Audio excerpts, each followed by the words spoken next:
Can I get a roll tide? Inside the comment box, I appreciate you guys being here. Wake up, wake up. It's the first of the month, all right? So get up. It's a new week, all right? I'm going to walk you through it. Please get inside the comment box. Let me know where you're watching from. I appreciate you guys being here. Special announcement that I want to welcome on a new sponsor, which is Sleeper. Sleeper is the best way to experience and connect over sports together. It's a one-stop shop for all your sports needs, and you can celebrate, chat on games in real time, and other users get the fastest scores, blazing fast news, and alerts right at your fingertips. Play fantasy league and win real money on pick contests so you can enjoy sports the way that they were meant to be together. Download the #1 sports app today, which is Sleeper. And don't forget to use the code RTR. All right, so you get a $100 deposit, match up to $100. Of course, terms and conditions apply. Definitely support Sleeper. That's what I personally use. And please support our sponsor. So good morning to everybody. I appreciate you guys being here. It is September 1st. You know what? I woke up this morning, and we'll take some calls on the back end of the show. Let me get going for about 15 minutes. All right. So I woke up. I'm an optimist. Okay. Now, did watching Alabama lose, did it hurt? 100%. I think considering all the gas up that we gave, right? This offseason, I did feel like a strong sense that this team would be much better in week one, right? And you look to other analysts, national analysts who have bigger platforms and, kind of the biggest, people in the industry also were feeling that way. So you kind of wonder what happened.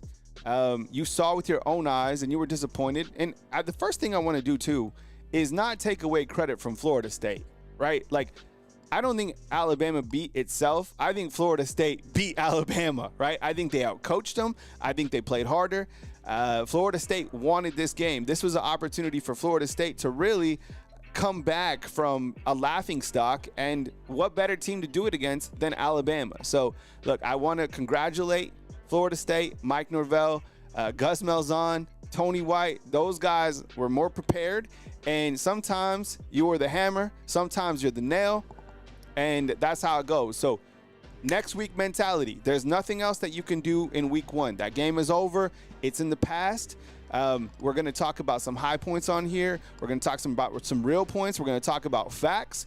And, we will get through it. All right. So you got a new game this coming week against Louisiana Monroe.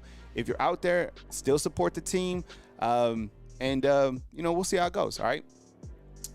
Also, this is the raffle. We'll spin this on the back end of the show.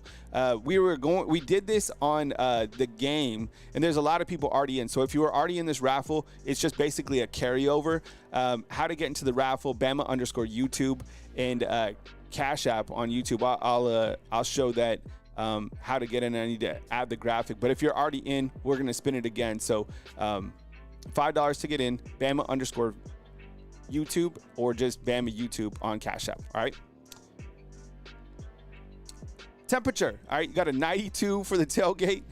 It's going to be hot as hell in Tuscaloosa. 86 with a 30% chance of rain.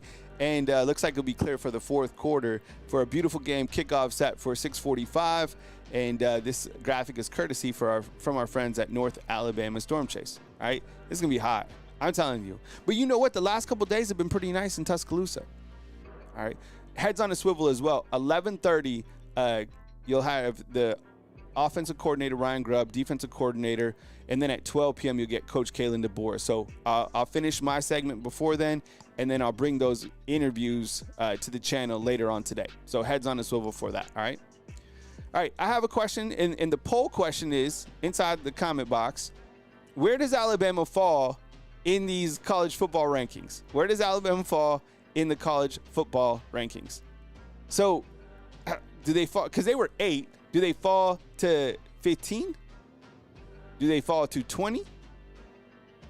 Do they fall to 25? Outside the top 25?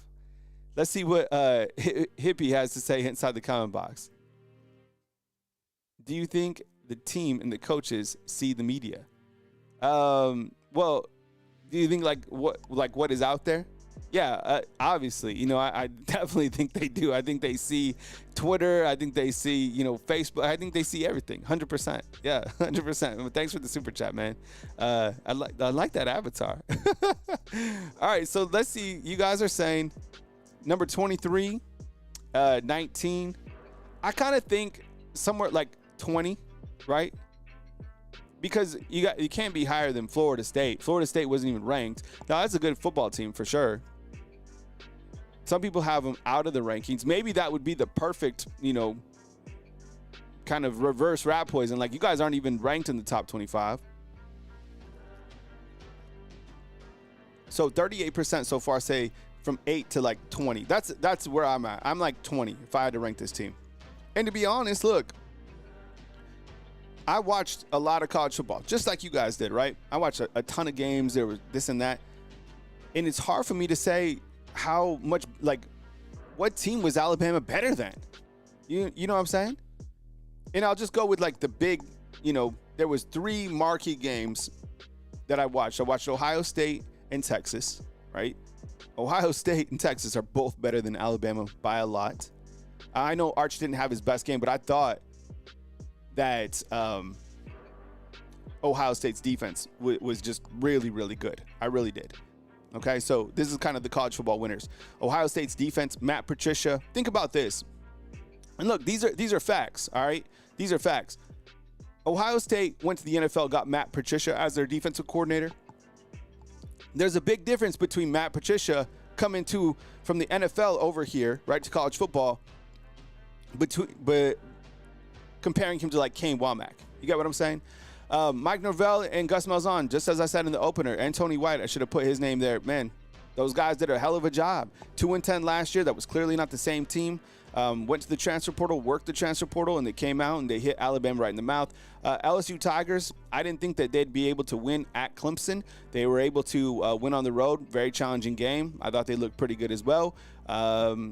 Let's see, Miami last night. Did you guys watch that game? They're able to beat Notre Dame. Notre Dame kind of came back in the final moments, but Miami's able to win that game. There's a true freshman from Miami. That wide receiver was nasty. He's so good. And then South Florida. I put South Florida there. That's a good team. We know, they're a pesky bunch. So that's kind of the college football winners. All right, I think the biggest thing with this team is the fear is gone, right? Would you agree? Thumbs up if you think kind of the fear is gone. How do you restore fear? I don't know. I don't know if kind of the culture that exists right here exudes fear. You know what I'm saying? Like, I don't know if people fear Alabama football. I really don't. Thumbs up. Do you agree with that? And that's just being real. Now, look, it's one game, but it is what it is. Like, I don't think people fear Alabama, and it's unfortunate because covering the team for such a long time, when Alabama showed up, didn't matter wherever it was, the fear, you fear Coach Saban. You know what I'm saying? He had this presence about him, but that fear carried over to the players and specifically like the defense. Tony Brown, I promise you, he used to walk around pretty much in his underwear through the other team stretching. He gave 0 Fs because he knew he was a dog and he knew he was the alpha. And that type of mentality, I don't see it. I get it. This culture is more like kind of dancing and different things like that. But all the teams do that. I mean, Florida State was doing that for the game. I'm just saying, I don't think anybody fears Alabama. And look, Tommy C called his shot. Diego Pavia called his shot. Brett Venables, he was talking. Mike Norvell said that they were more physical. Like, that never existed. And that's just real. I'm not trying to like start anything. It's just real. You know what was sad? Watch. Let me go over the scoreboard real quick. This is the SEC scoreboard. I'll go full screen so you can see everything. Missouri unranked beat Central Arkansas 61-6. Pribula, their quarterback, who's a transfer from Penn State, 283 yards and 2 touchdowns. Auburn beat Baylor 38-24. Look, I know this is an Alabama show. this guy clearly can run the football, right? With Hugh Freeze. 137 rushing yards as Auburn won on the road. Vanderbilt beat Charleston Southern. Pavia, 275 yards, 3 touchdowns. Ole Miss beat Georgia State. Austin Simmons, 341 yards, 3 touchdowns. Tennessee beat Syracuse, 45-26.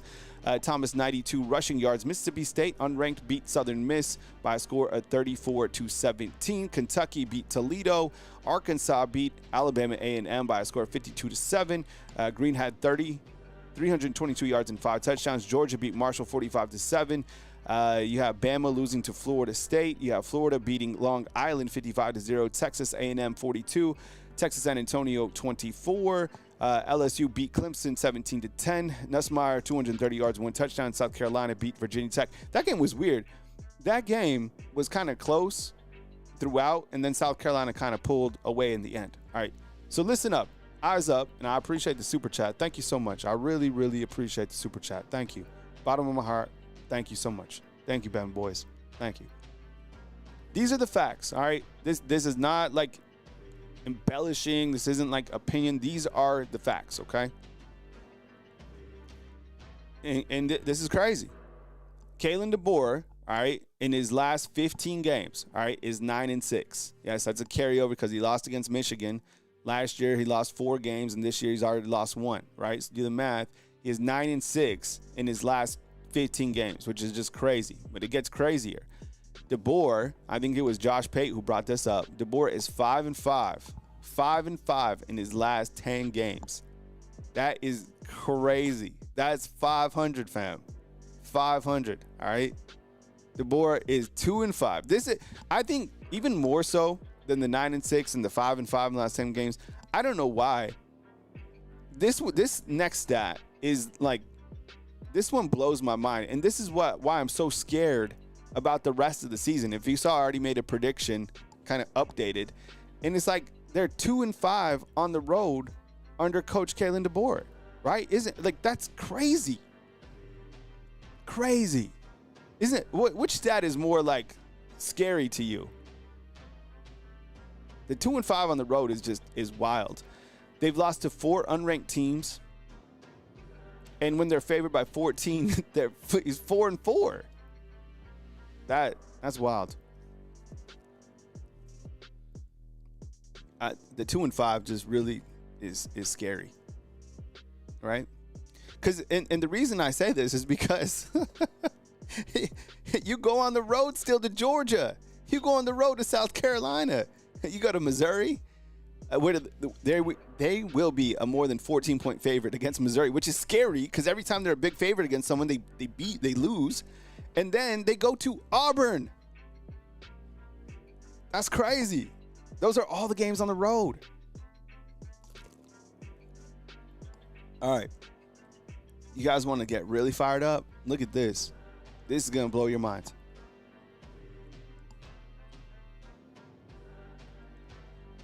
All right. Kane Wommack. All right. These are the facts. These are the cold, hard facts. This isn't like opinion. These are straight up facts. All right. So Alabama has lost 5 games since Kane Wommack has been the defensive coordinator, Kalen DeBoer the head coach. You get that, right? Well, the teams that they have lost to, I went back and I compiled this before the show. I was like, well, how many times did those teams run the ball against Alabama in each of those losses? So Vanderbilt ran the football 54 times for 166 yards. Not an overwhelming amount of yards, but they still played time of possession and wanted to run the football, right? Diego Pavia hit you a couple times over the top, but Vanderbilt 54 rushes for 166. This is crazy. Tennessee, remember their running back? What was his name? Was it Dylan Sampson? 43 times for 214 yards, right?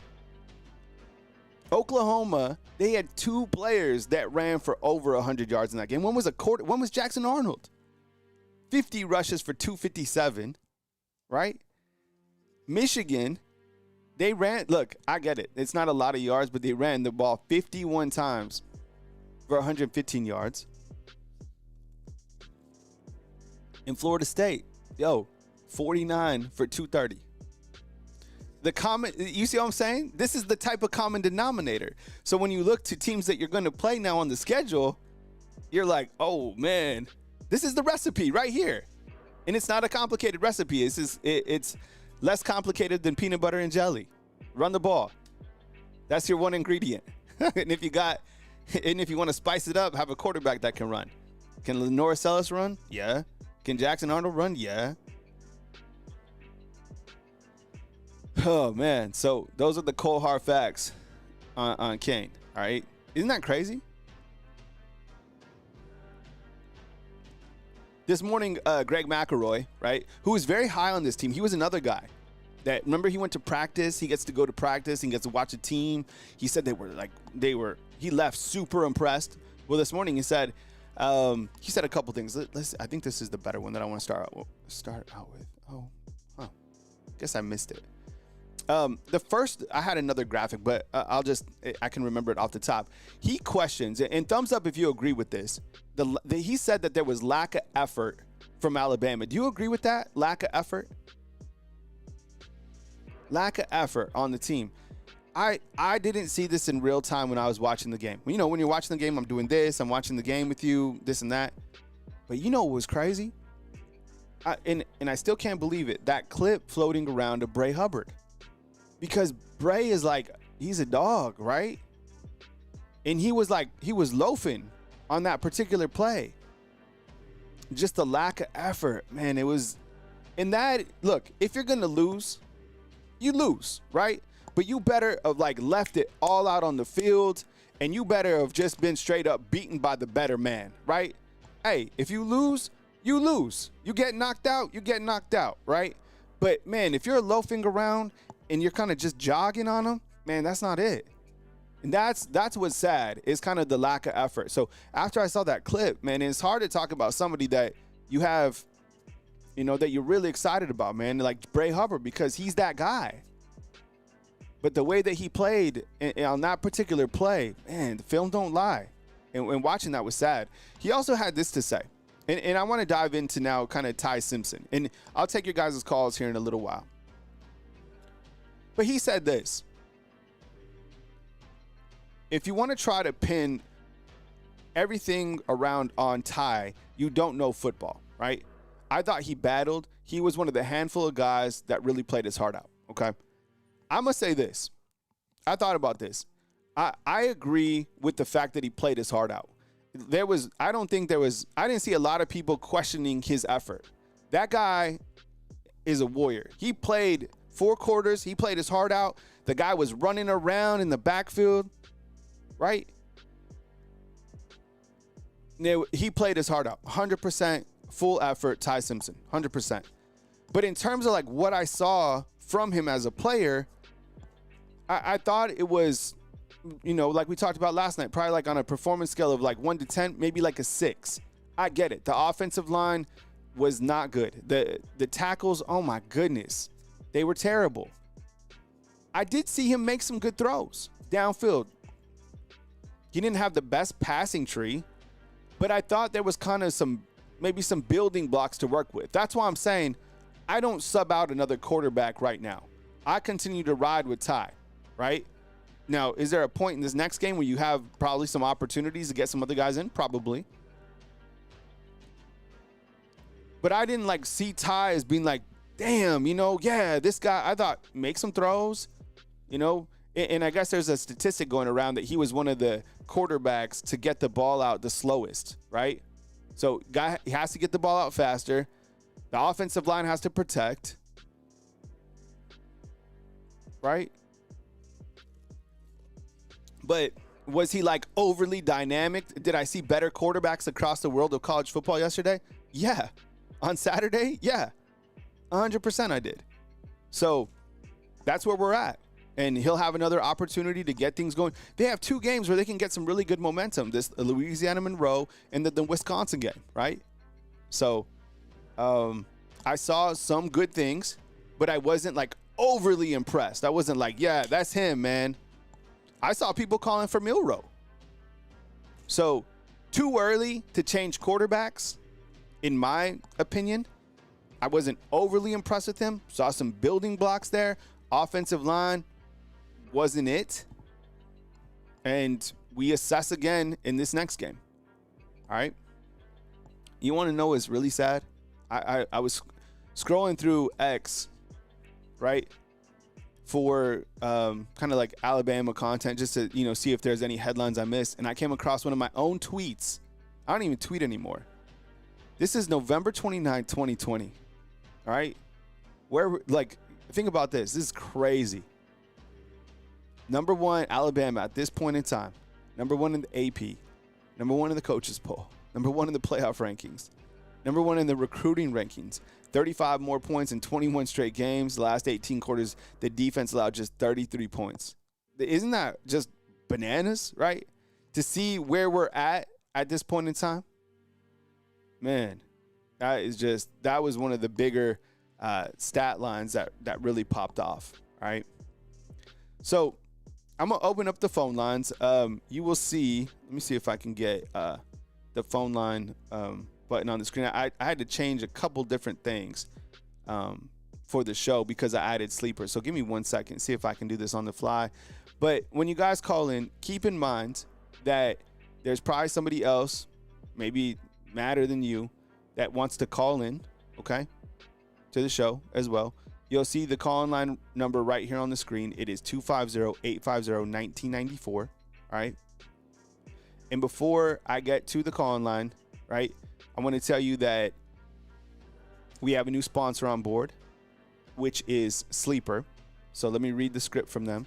It says, Sleeper is the best way to experience and connect sports together. It's a one-stop shop for all your sports needs. You can celebrate and chat on games in real time. Other users get the fastest scores, blazing fast news, and alerts right at your fingertips, play in fantasy leagues, and win real money on pick contests.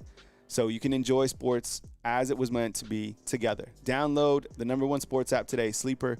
I use Sleeper for my fantasy football drafts, and I will use them now for my more or less picks. And that's when I bring up the picks like, will Ryan Williams catch for this amount of yards? Will Ty Simpson throw for, 230 yards? So during this week, hopefully I get it up and running. I can show you making my picks. So I use Sleeper. I'm going to use them today, this afternoon on my fantasy football draft.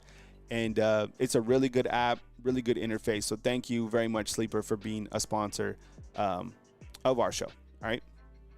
So with that said, let's get to some calls.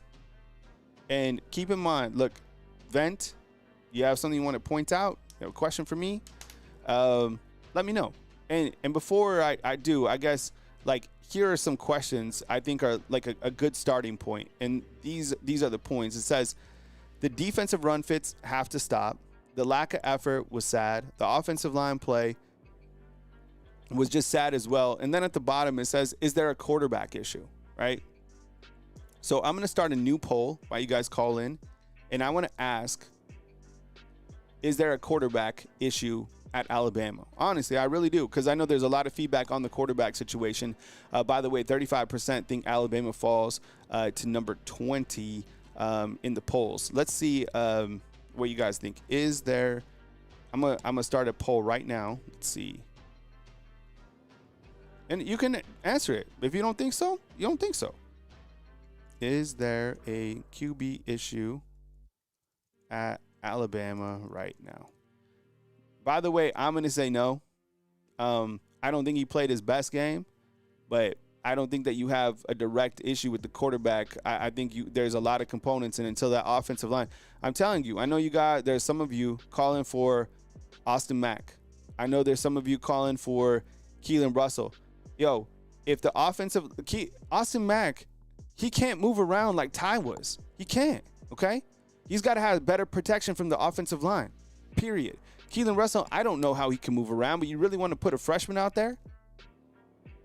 I think, look, I'm not saying like Ty is it, but there's a reason he probably didn't play. Kalen DeBoer played every other player on the team.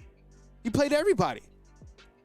All right, we'll take our first call. Let's do a 256. We'll start up now. Hey, welcome on in. You're online with Kyle Anderson. Who am I online with and where are you calling in from? Roll Tide Prods from Huntsville. Hey, Roll Tide, what's up, man? Come with it, man. I was just going to say that first drive on offense was the most dominant besides the first half of the Georgia game, was the most dominant Bama's looked under Kalen DeBoer. And then as soon as Florida State scored, I knew it wasn't going to be a good game. Because they, like Deontay Lawson, I know he injured his ACL, but he just looked like slow. And Bray Hubbard was jogging, and the defense gave zero effort. The only players that came to play were Ty and Jeremy Bernard. Mm-hmm. Mm-hmm. What I don't understand, we're on with Roll Tide Prods from Huntsville. You know, it was interesting when Florida State scored. It felt like Alabama kind of abandoned the run. Maybe Florida State made some adjustments, Tony Watt or whatever, but it didn't seem like Alabama, because they were so effective on that first drive, right? 16 plays, 75 yards. We got a good little dose of Kevin Riley, all the running backs, really. That was interesting. But let me ask you this about Kane Wommack, the graphic I showed a couple times ago. Do you think like Alabama needs a new defensive coordinator? Do you think that's part of the problem? What do you think, Roll Tide? Yeah, I think we need a new defensive coordinator like ASAP, because like last year, there's no reason Georgia should have even taken the lead. We were up 24 at halftime, and they came back. And if it wasn't for Ryan Williams, we would have lost that game. Yeah. Any other points you want to hit on, man, before I move to my next caller? If Alabama doesn't make the playoffs, which they've got 11 games to win, they could probably lose one more and still make it. But I think Kalen DeBoer is going to get fired if they don't make the playoffs this year. And if they don't, hey, we always got a basketball team to lean on. All right, thanks, buddy, for calling in, man. I appreciate it. Thank you so much. Thank you. See you. Bye. I forgot about the basketball team. The basketball team, they do work. All right, We'll get to our next call. Chris from New Jersey. Chris, what's up, man? I appreciate you calling in. Welcome to the show. Hey, Kyle. I'll say this. I called in and ranted after the game briefly, and thanks for kind of cutting me off. But then I'm glad you didn't. I tried to call you back. Thank God you didn't pick me up, because I might have had a few drinks. When I watched the DeBoer press conference, I was like apoplectic. I was so mad. I mean, does he know that NFL stands for not for long? I mean, he doesn't. My wife is like, this guy. Even my wife was saying, this guy's not the right guy for Alabama. Yeah. I mean, he's this is not a walk in the park. He makes $10 million a year.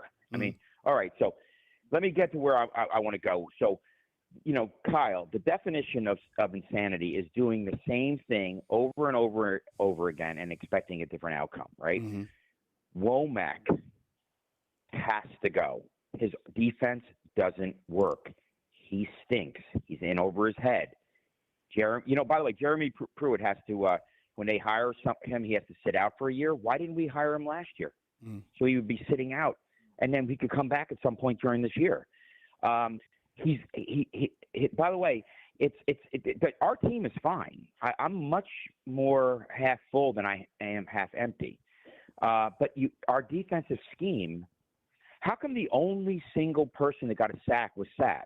Okay, well, okay, problem. Then why? And how come we didn't dial up not one more like safety blitz after that? It's Womack. The SEC is too much for this guy. His defense doesn't work. It's the same. We were watching the same thing over. I was like on rinse and repeat. So I'm going to say this, and listen, the undefeated might not want to hear this. I looked up all the deets of Kalen DeBoer. He's not getting fired. He signed an 8-year deal. So we Grubb should be good, and we just need a new defensive coordinator, and we're going to be just fine.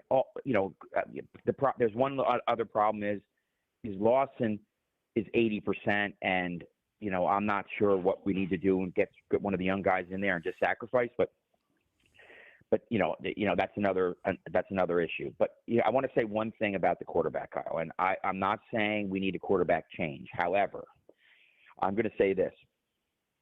I hope we play all the quarterbacks on next Saturday. And if Ty is struggling at all against Wisconsin, we got to make a change. This is I don't go, obviously I don't go to the mattresses for any quarterback after last year. Kyle, yeah.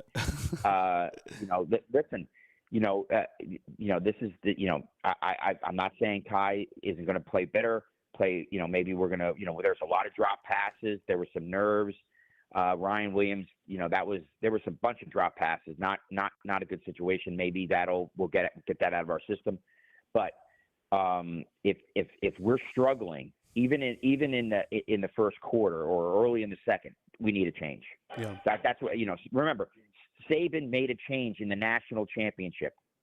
So Wisconsin is no national championship. So I'm still cautiously optimistic, but I know you guys were talking about the Bray Hubbard thing. That really kind of upset me. And was that out of frustration because the scheme is no good? And the players aren't believing in Wommack. That could be, Kyle. By the way, I saw did you see Domani's face after that penalty? He looks like he knows that this isn't the scheme, Kyle. So all right, listen. It's another week. Wommack has to go. I think the theme for this week, and hopefully it's not for this season, is Wommack either has to change or go. And I'm thinking he's not going to change. He hasn't changed since we lost to Vanderbilt. So you got to go, buddy.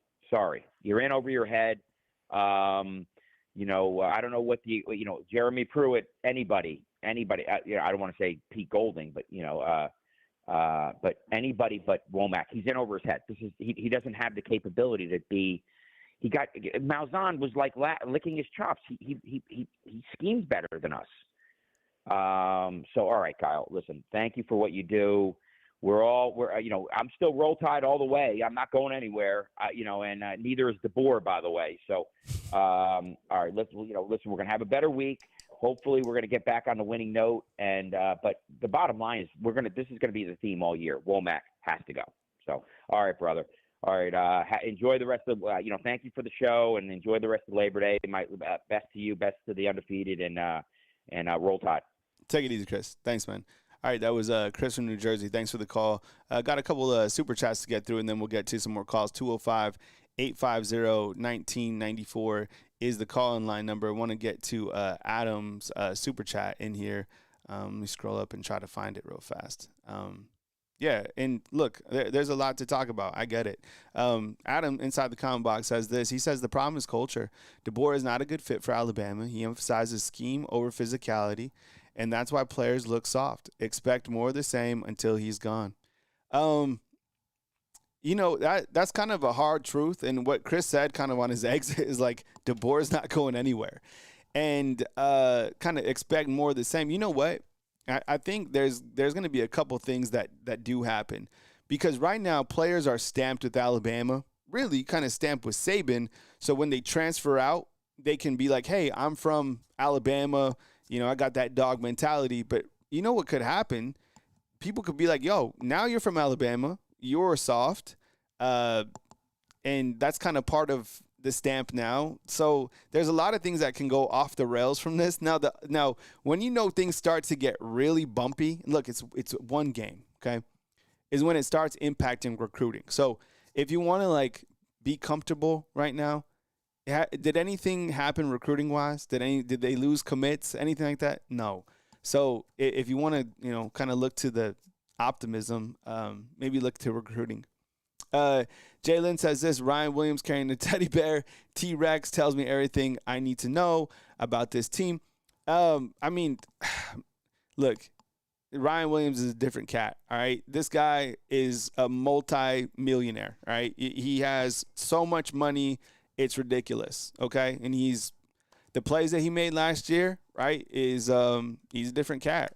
He's been like that. You look at other players, in pro. This is pro sports. He kind of reminds me of Dennis Rodman in a sense. Dennis Rodman was way out there, but Ryan Williams kind of out there too. The nail polish and the teddy bears and stuff like that. Some people are different. Teddy bear into the football stadium, in my opinion, not necessarily a good look. He hasn't had a 100-yard game in 10 games, but the university went all in with these different type of players. They went all in with Jalen Milroe. right? With the length. They've gone all in to do everything possible for Ryan Williams, right? He's the poster boy of the team, and that's kind of part of the culture. So when people start to see that, that's how they see Alabama. That's the truth. And they use that in their locker room. So that's why people are talking about Alabama, right? It's a grown man's game. So Ryan Williams is capable to do incredible stuff. I hope he gets back from that concussion that he suffered. I don't know if he plays in this next game. Do you guys think he plays in this next game? I don't know. All right, we'll go back to the phone line, and let's see who we got. We got a 251. Hey, thanks for calling in. You're on line with Kyle Henderson. Who am I on line with, and where are you calling in from? Hey, man, this is Robert from Mobile. Hey, what's up, Robert? Good morning to you. I appreciate the follow-up call from last week, man. Come with it. You know, what disappoints us the most is the 5-year stretch we had from 2017 to 2022 was some of the best offensive performances in the history of football. Forget Alabama football. In the history of football, those offenses were some of the best ever in the history of college football. With the Jalen Hurts, Theora, Tua, Ruggs, Devontae, Mack, Najee Harris, Damon Harris. That 2017 to 2022 stretch was amazing. Best offense we ever. In the history of college football. We go from that to where we are now. That's what really gets people so bummed out. We went from that high to this level that we are now.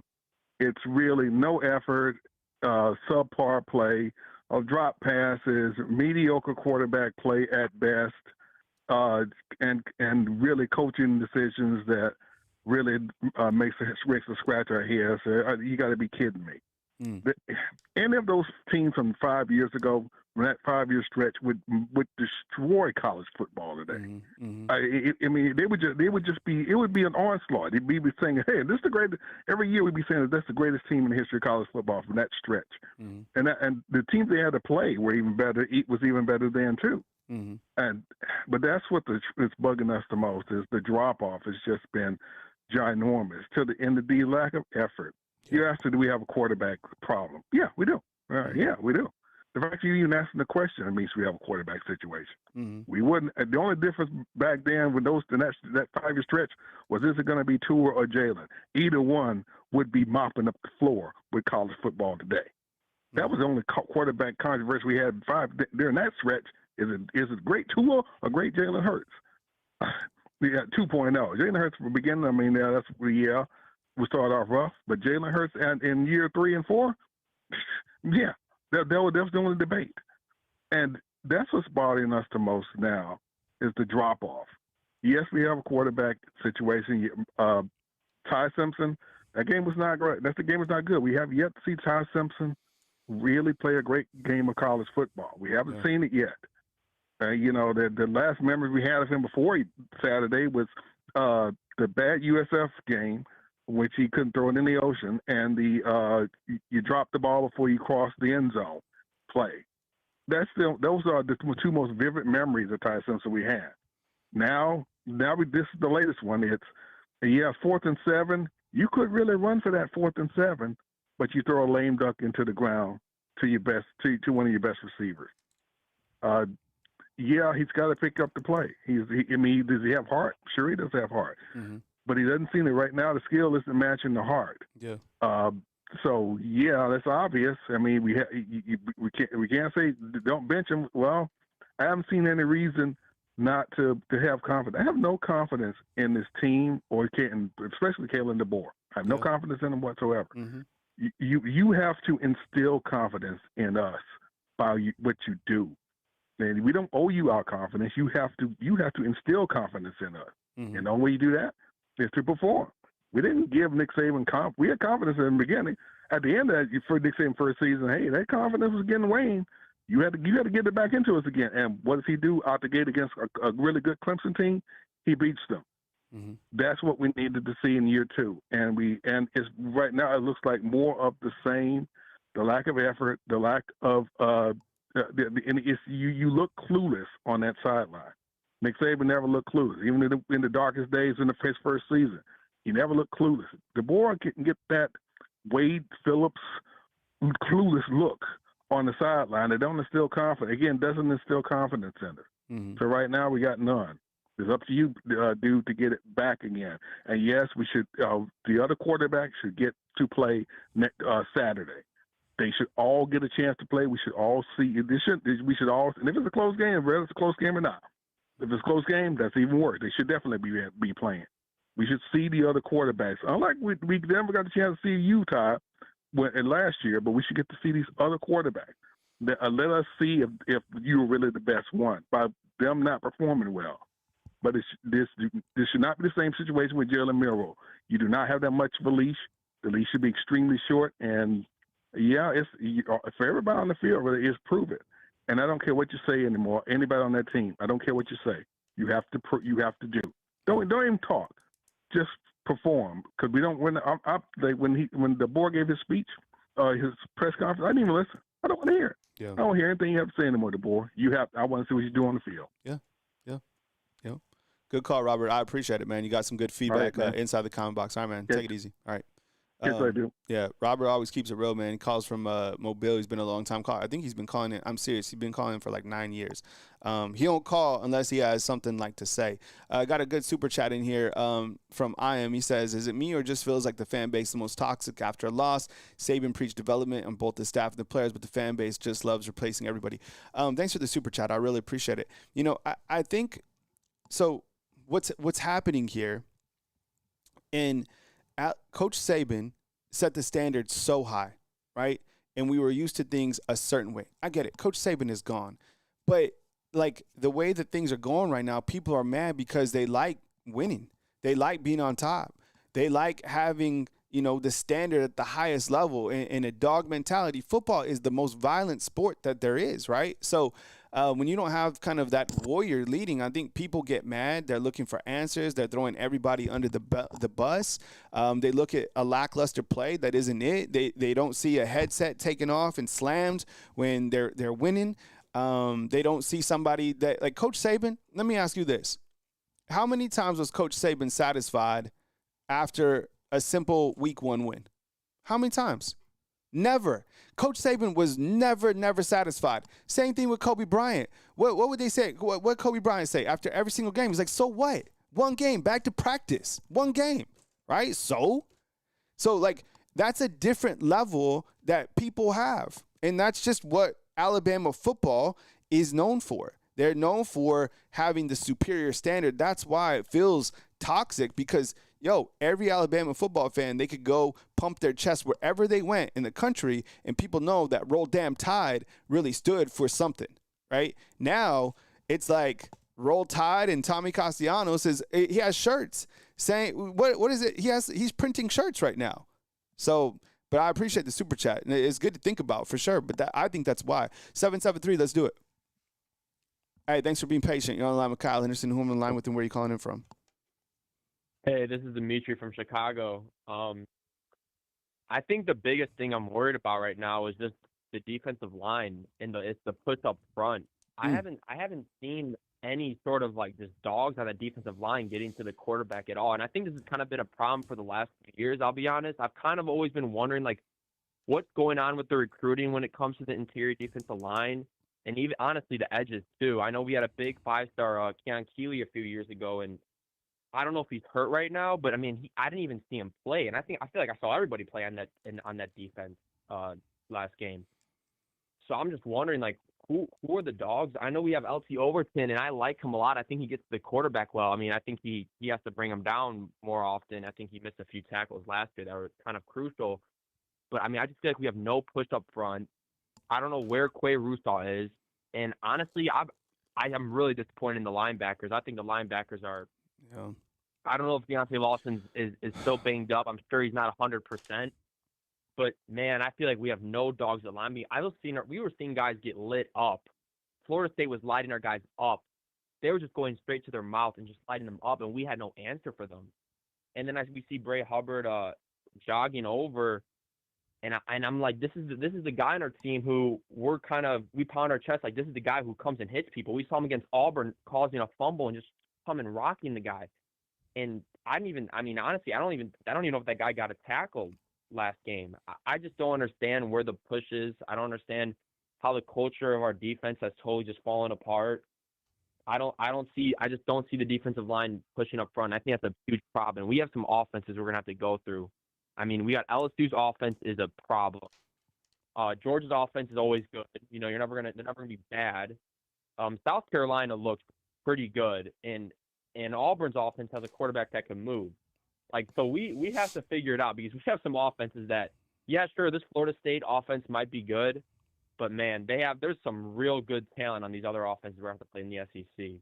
And I just hope we're ready, and I hope Kane Wommack can get us set up, because if not, I mean, I don't want to say we're going to have more than 4 losses in the regular season, but you know, if you can't stop these offenses, it's going to be a problem. Hey, I appreciate the call, man. Thanks for the call from Chicago, man. Thank you so much. Thank you. A lot of people questioning, you know, the defensive line. You know, the linebackers, I think, just like our Demetrius said from Chicago, man, look, let me ask you your honest assessment of Deontay Lawson over here on the far left. Did he look 100%? He didn't look 100% in some of the footage that Alabama released. Remember, we were even saying this before the game. He's not the same Deontay Lawson, which is very sad. Maybe he gets to that point at some point, but he looked kind of slow. He looked stiff. Roydell Williams took it to him on that 3rd down. Justin Jefferson, I thought he's fast. He almost caught Tommy C one time from the back. Nakai Hill-Green, 24 snaps, 48.1 Pro Football Focus grade. And then, like Demetrius was saying too, the defensive tackles, not a lot of push here, right? Couldn't stop the run. This was the saddest play of the game right here, is when it was 24-17 and they went on that drive, and then this running back just kind of bullied over everybody. It was sad. It was a sad state of affairs. And then I don't understand this. So did Keon Keeley play? I went over the numbers. I don't think he played. What the hell's going on here? This is Keon Keeley right here. I go full screen because I know that banner's over. I didn't think he played. Right? Is he hurt? I don't know. I don't know if he's hurt. I heard Danny Lewis is hurt. I guess that's why he didn't play. I don't know why Keon Keeley doesn't play over here. All right, 404, let's do it. Hey, you're on the line with Kyle Henderson. Who am I on the line with, and where are you calling in from? This is Big Homie 60 from Marietta, Georgia. Big Homie 60. All right, what's up, Big Homie? Appreciate it, man. Come with it. How's it going, Kyle? It's going for a Monday. Yeah.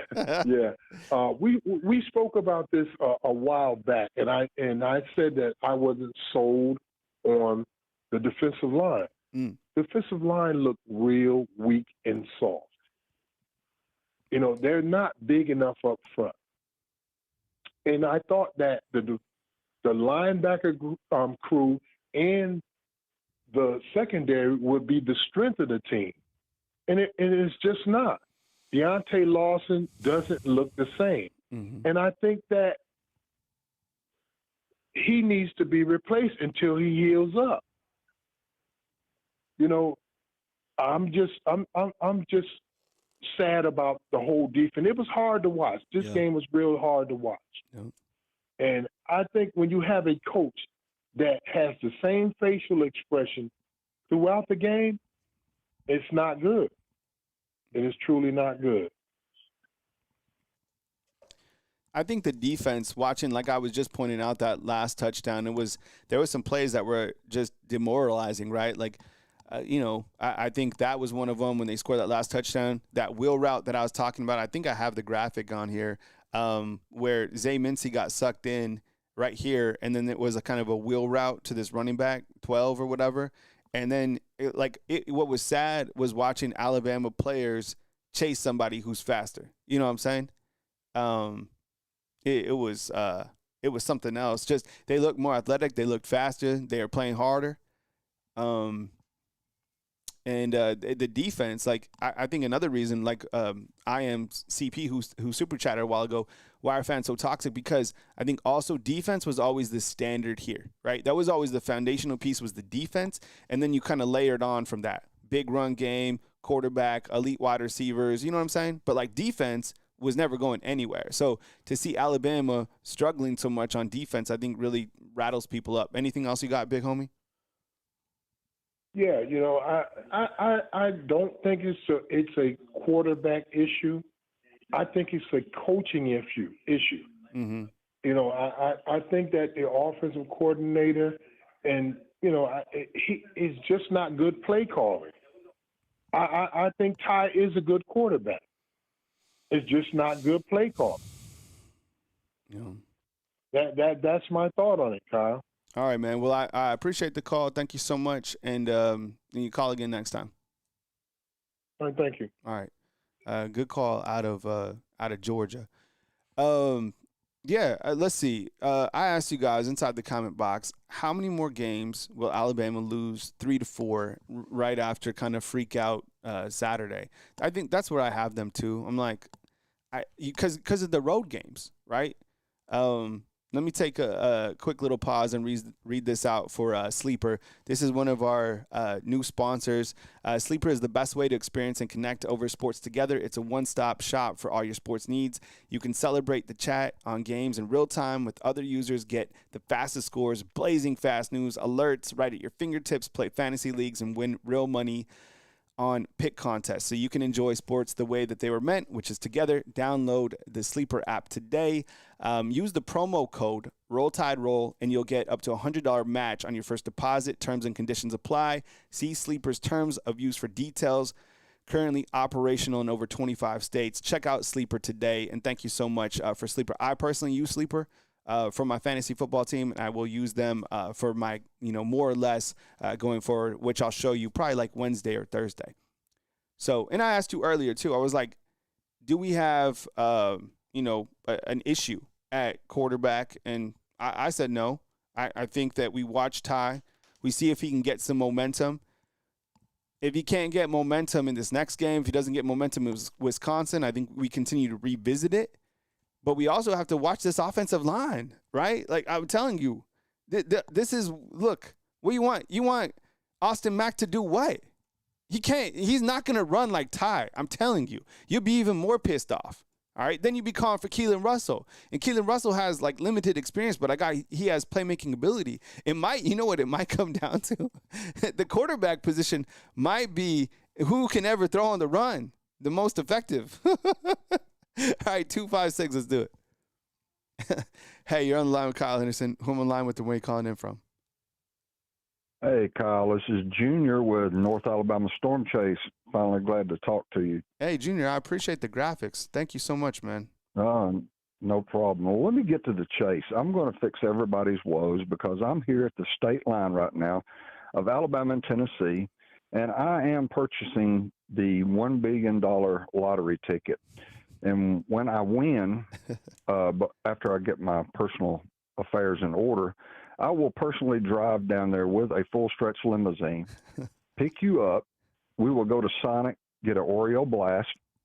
Then we'll drive over to the campus, and I will personally cut a $70 million check to get this clown out of Tuscaloosa and his whole coaching staff. Yeah, I look, you would be, they would probably have some sort of a statue for you. It's wild to think that that's what the buyout is. That's why, like, right after the game, everyone's like, fire him. And then as soon as they said 70 million, they're like, oh, that's a lot of money. Kyle, I want to agree with you, and a lot of your callers and listeners are going to disagree. Ty is the quarterback. When you have an offensive line, especially Proctor and Formby, that can't block a balloon, the kid's running for his life, and he's a starter on the road, hostile environment. What do you expect?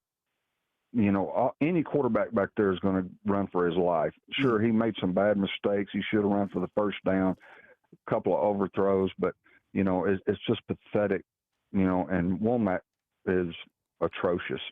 He's got to go or change. This defensive scheme he's got is just not working in the SEC. We have a comment in via text message from Toby out in Leeds. Toby says this: If these so-called Alabama fans think they can coach, let them coach the team. Roll Tide, roll Toby. I'm going to tell you this about Toby, all right? Toby out in Leeds. This guy, he is the biggest Alabama football fan. This guy is just through and through. So I appreciate the text, Toby. What else you got? I like the idea of the lottery. I like the Sonic.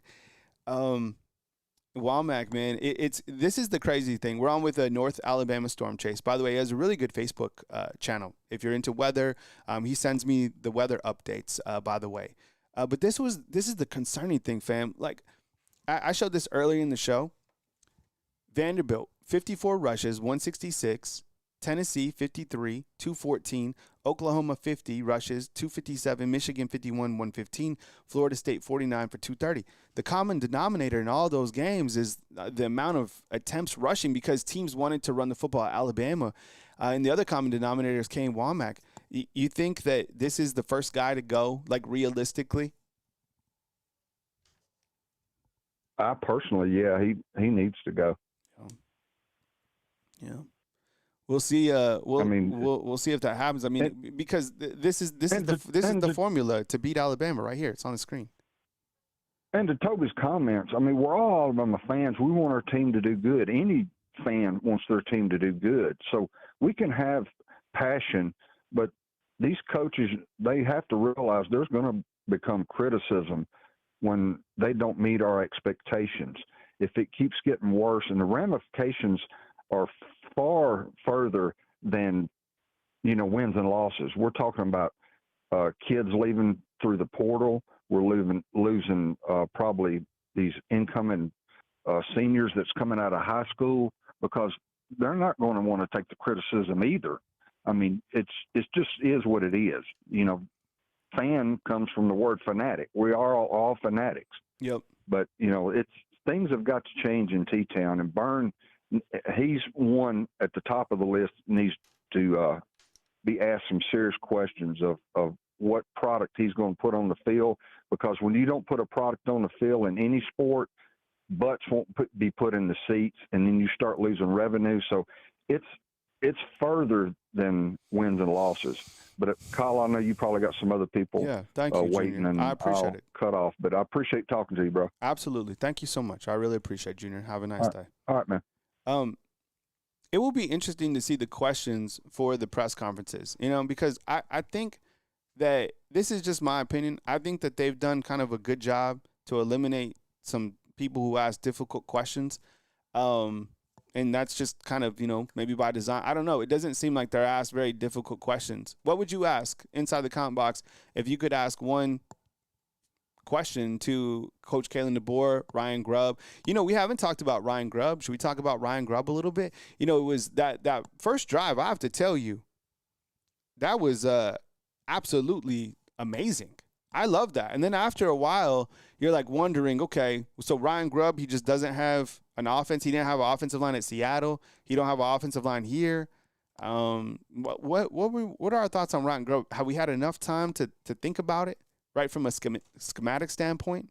I don't know. Nobody's talked about Ryan Grubb yet. So let's go to back to the phone lines. We got a little bit more. I'm going to cut off probably like 11:20 today Central Time, so I can get ready for the press conferences and stuff like that.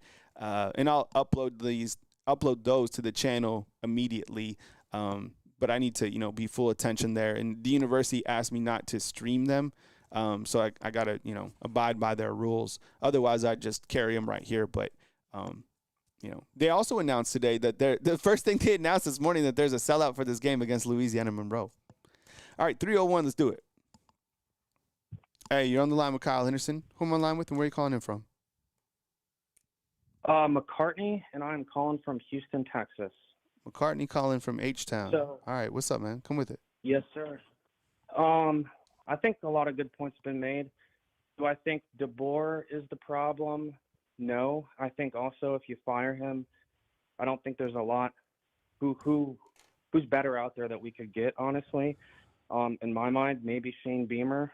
I think to all my fans, my fellow fans, a lot of this is fixable. I say 80% is all between the ears on the players.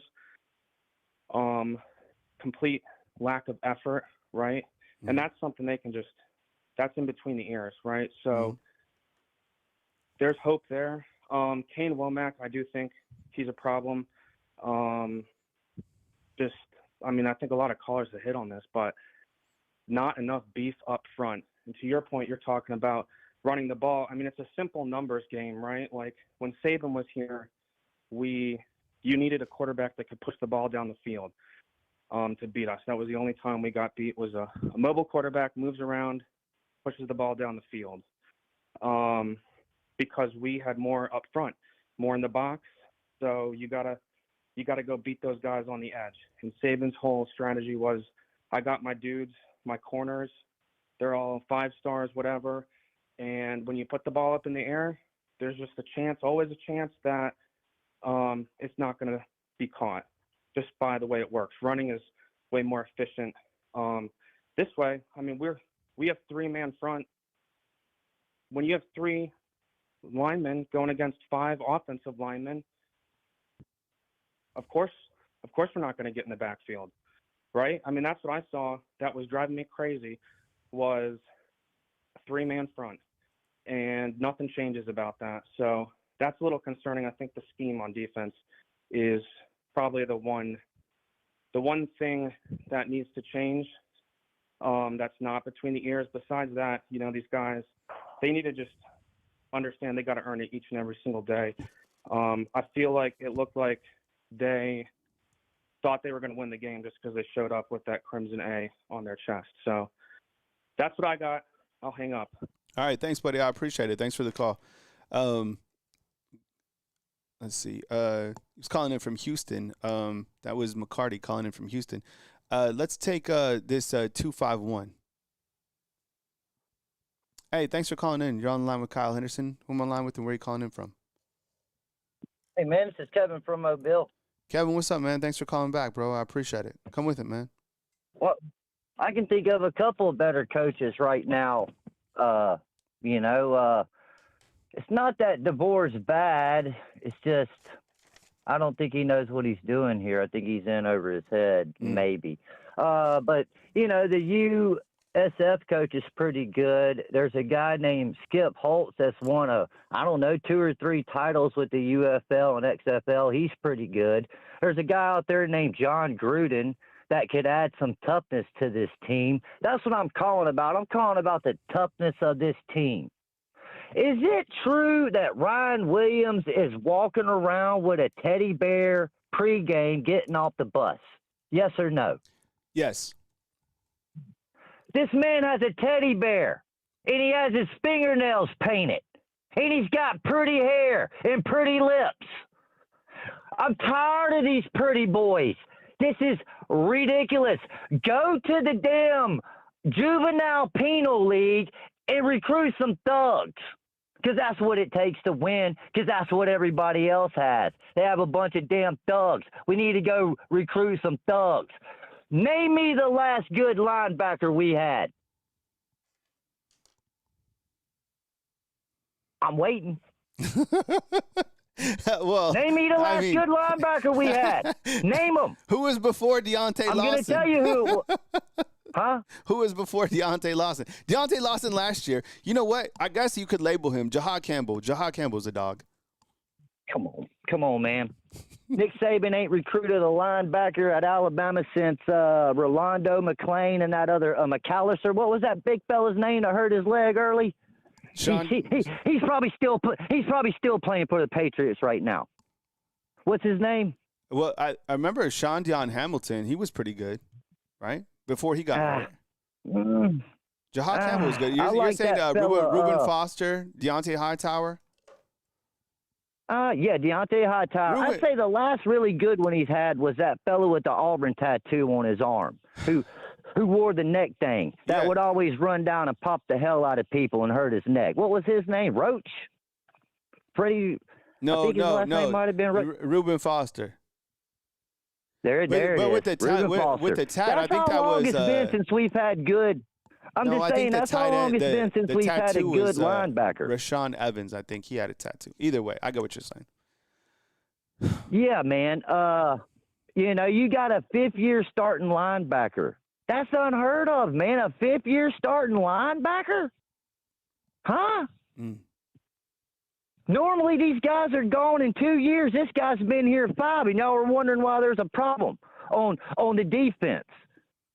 You ain't got no dogs on the defense. Man, we had a guy, I don't know where he came from. This guy would paint his face up and was nuts.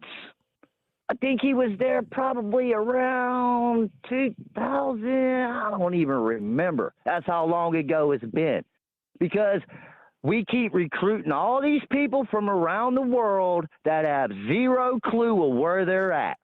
We keep recruiting all these 5-stars from around the world, and they don't know where they're at. Okay? Now, Saban's best team, the only team he ever had to go undefeated, he had 5-stars sprinkled in with Alabama talent. These people keep passing up Alabama talent for these pretty 5-star people, and then the Alabama talent they get the softest ones that they can find, carrying around teddy bears and getting their fingernails painted and dancing like a chick. That's what we are dealing with. I'm tired of this shit. Excuse my language. I'm tired of it. The defense is Gus Malzahn read us from sideline to sideline. From sideline to sideline. And then we just slip that ball in and boom, he's gone. The same problems that were happening pre-Saban with that long deep ball that you saw that was connected early at 3rd and 11, that's the same stuff that was going on before Saban was here. That was Alabama's Achilles heel. That's why I like Saban, because he was a secondaries coach. He was a defensive backs coach. And I said to myself, well, hell, the head coach is a defensive back coach. We're going to be pretty good, because that's how teams get out of getting their butts kicked. They throw the ball up long and pray to God for a guy to either be open or flag. And that stuff didn't happen under Saban very often. But, yeah, we got a 4th-year quarterback. We got a 4th-year quarterback and a 5th-year linebacker. And them are our leaders on offense and defense. And I just found that a problem. But I'm sure you got other callers, and thanks for letting me vent. All right, take it easy, Kevin. Kevin calling down from L.A. That is lower Alabama to you and me. All right, 865, let's do it. Hey, thanks for calling. You're on the line with Kyle Henderson. Who am I on the line with, and where are you calling in from? Hey, I'm John from Morristown. John's calling in. Did you say Morristown? Yeah. Where is that? Morristown, Tennessee. Morristown, Tennessee. Okay. Northeast of Knoxville. Okay, got you. All right, well, welcome in John from Morristown. Yeah, man. Where do you begin? I mean, everybody's at fault here. There's no people slipping out like, oh, I didn't do this, I didn't do that. Everybody needs to be accountable for some stuff there. Kalen DeBoer falls at the helm. And I remember I called into this show a year ago, and you had asked me, what do I think about Kane Wommack? And I couldn't tell you. I didn't know anything about him, really. But after the performance within the year now, we've seen this guy, I don't know, just kind of toss the defense lower. And just, it's like yesterday when I was watching, or Saturday when I was watching the game. It's like you can just slice butter through this defense. Yeah. They're just getting gutted left and right. Kind of trying to touch up on points here, but like, I mean, you can say what you want about the run, but like you said this last year with Ryan Grubb, he did the same thing at Washington. He just kind of abandoned the run completely because he was relying on Ty to throw the ball down the field, and we know he couldn't take like super good long ball shots. This falls back on Kalen DeBoer. The team looks soft, man. Soft. I mean, I hate that. Like, I love my team. I love to call in and be able to express with many fans the super changes we have going on here, but they're not figuring it out. If they don't get it figured out, man, we're going to lose to pretty much everybody except for the cupcakes we have. I hate to say it that way, but you know, they just got to get it together. They got to really come together figure out what they have to do to fix this, because it's not Saban's team anymore. We all know that. We're here. We're in a new place. Yep. We got new coaching staff, new players. They got to be accountable. And we just better hope they fix it, because come Georgia, we're gonna need coming up with something. I mean, I wouldn't mind seeing Keelan out there, honestly. He's young, he's inexperienced, but I mean, not saying that Ty wouldn't be the guy, but just give him some chance. Let's see what he does with the next 2 games. I guarantee he'll throw him in there at some point just to see if he can get some reps, because what they were doing on the field Saturday, there were so many players on the field. We didn't have a single dynamic set of players. Florida State just ran through it. So a little disappointed. Really like your show, man. I appreciate you letting me get on here and talk to you. What do you think about it? Yeah, thank you so much. I'll answer on the other line. Thanks for the call from Morristown. Appreciate it. Yeah, that was John calling from Morristown. I'll have to look up where Morristown is. I've been up to Tennessee several times. I've been up to Knoxville. I actually thought Knoxville was nice, besides the whole volunteer stuff. And then I went to Sevierville, and I went to Pigeon Forge, and I went to Gatlinburg. I haven't been out there in a while, but I think it's beautiful up there. It kind of reminds me from where, in New Mexico, like up in the mountains, right? All the trees and stuff like that. It's cool. But yeah, look, it was 100% disappointing. I don't know about the whole, starting, Keelan, yet. I like I said earlier on the show, I think you still got to roll with Ty. See if we can get some momentum going. Surely they're going to, do something nasty to Louisiana Monroe, right? I mean, you got to think that, you kind of just let it go. And I think you might have to leave the starters in to develop kind of that cohesiveness, get some momentum, have these guys get really going. But he played a lot of players against Florida State, right? You saw the snap counts. We'll take a couple more calls. We'll take a 334. Hey, you're on the line with Kyle Henderson. Who am I on the line with, and where are you calling in from? Hi, Kyle. This is Ronnie with Lee County, Alabama. Did you say Lee County, Alabama? Yes. All right, Ronnie. Welcome on the show, man. Yeah, all right. Opelika. All right, come with it, Ronnie. Okay, last year, I called and told you about all the close games that DeBoer had. I think it's about 80% of his games are 10 points or less. There's only one difference. He's coached the same way at Washington. He's coaching at Alabama. There's one difference in the Washington teams and this Alabama team. What is that difference, Kyle? Between you said Washington and Bama team? Yeah, when he coached at Washington, when he coached at Alabama, he coached soft there, he coached soft here. What's the one difference? I mean, those teams and this team. I think that if I had to say, I would say the league, but I mean that wasn't even against SEC competition. What are you getting at, Ronnie? What is it to you? What he hangs his hat on is elite quarterback play. There you go. Okay, gotcha. A playmaker at quarterback. Yeah. All right. That's what he had. Good point. And that's what we're not getting. Yep. We had flashes of elite play at times with Jalen Miro. Not all the time, maybe about 15 to 20% of the time. Yeah. But everybody else inside the comment box got it. They were like Michael Penix, dog. So you're right, Ronnie. Yeah. Once he gets that quarterback, then he will win. And we may have, I don't know, I'm not sure he would have recruited Ty Simpson if he had to recruit a quarterback. Now, he did recruit the 6'6" quarterback, the backup, and Keelan. But that is the difference, and that's the only difference. Because we have better talent. We don't have a superstar first-round quarterback that's starting right now. What about? Don't you think it's tied into the offensive line too, Ronnie? What would you say there?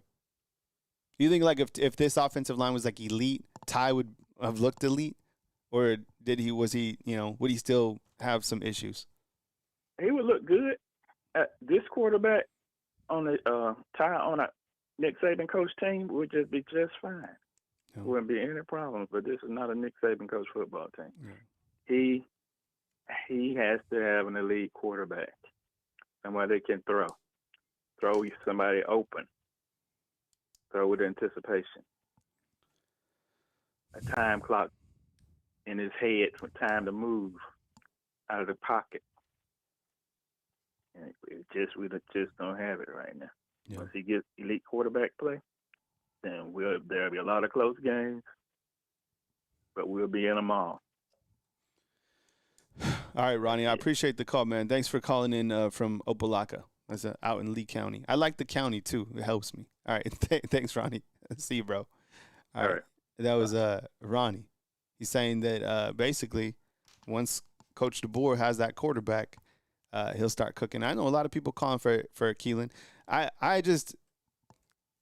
It's the one game. I want to see more. Like, I don't think that you just roll that. And this is. I have a couple more calls, and then I'll cut off at like 11:20, so I can get ready for these press conferences. But man, that's the problem that I have naming the captain ahead of the season. Because what if the captain ain't the captain for the whole year, right? You name like the captain of the boat, and then it's the first mate starts driving the ship. It's just hilarious to me. 210, let's take it. Hey, Kyle, how you doing, man? What's up, man? Who am I on the line with and where are you calling in from? You were talking to David all the way in San Antonio, Texas. David calling in from San Antonio. All right, man. What's up, man? Welcome on to the show. Come with it.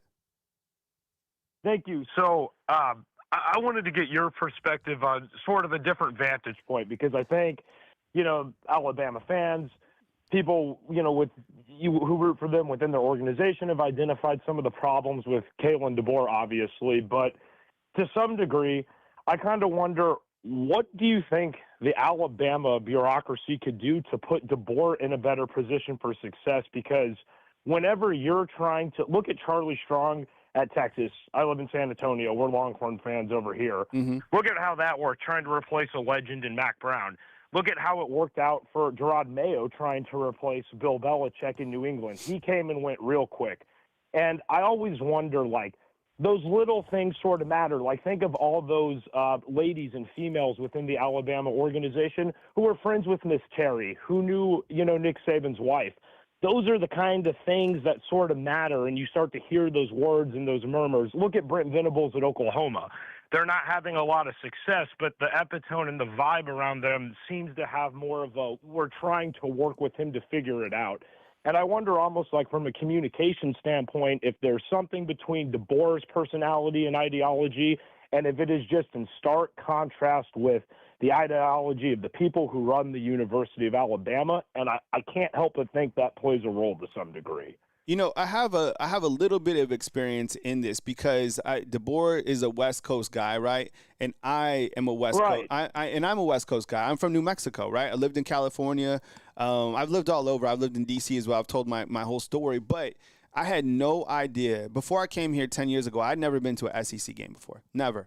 And it's completely different. If you haven't been here and you haven't lived in Tuscaloosa and you don't even dress a certain way, I'm telling you, there is a strong difference between here and Seattle, right? Between here and Eugene, between here and, name a West Coast school. It's the pageantry and the level of play is so high. And guess what? The coaches in this league are absolutely sharks. They are dogs. They are all alphas. They will cut your head off. They are nasty. And I don't think Coach DeBoer is nasty.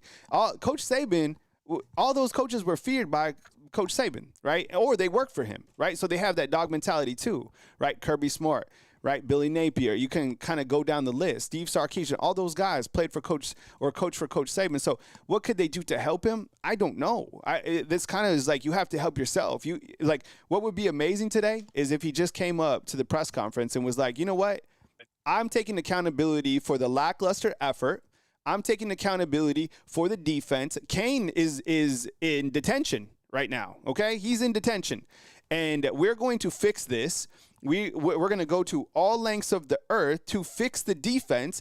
I'm going to have a strong talk with the offensive line, and everybody's going to be held accountable, but it starts with me first. And I'm not doing the job that I set out to do here because I'm 5-5 in the last 10 games. I know that statistic. I know I'm 2-5 on the road since I got here. It starts with me. I got to fix it. And, I'm going to take full accountability, but it will be like, guys played great. I thought it was full effort against Florida State. That it will be like, just wait. It'll be like a word salad today. But I got to run because I'm kind of pressed for time. But I appreciate the call, man. Thanks for calling in from San Antonio. I hear San Antonio. I've been to San Antonio. It's been a long time, but I definitely like to go hit the Riverwalk, man. So thanks for calling in. I appreciate it. Thank you so much, David. All right. Appreciate it. Thanks for having me, man. Yeah, 100%, man. Thank you so much. But you see what I'm saying? Like, just remember, like, hey, that was an ass kicking. We got our ass kicked, and it sucks, but we got to get back onto it, right, man? So I hope you guys enjoyed the show. So here's what to expect the rest of the day. All right.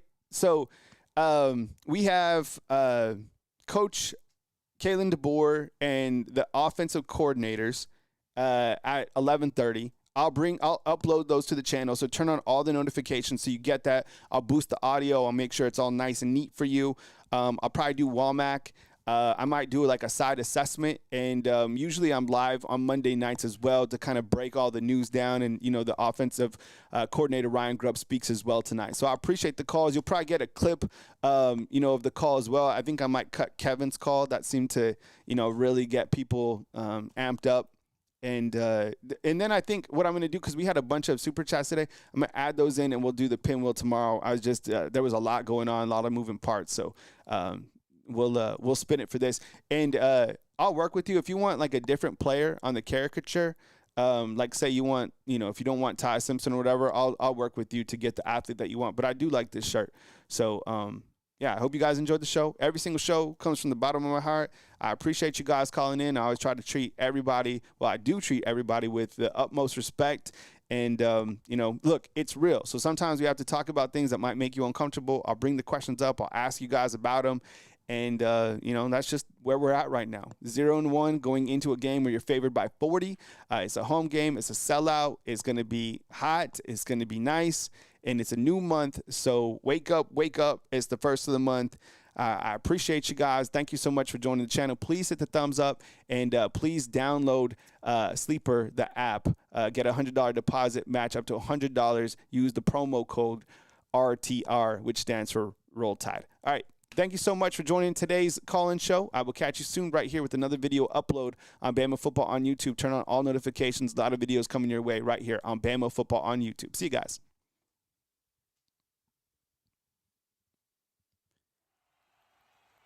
Bama Football on YouTube is powered by Sleeper. Sleeper is the best way to experience Connect over sports together. It's a one-stop shop for all your sports needs. You can celebrate and chat games in real time, and other users gets the fastest scores, blazing fast news, and alerts right to your fingertips. Play in fantasy leagues and win real money with pick contests so you can enjoy the sports the way they're meant together. Download the #1 sports app today, Sleeper. Use the promo code RTR. You'll get up to $100 match on your first deposit. Terms and conditions apply. See Sleeper. Terms of use for details. Currently operation in over 25 states. Roll damn Tide. See you, fam.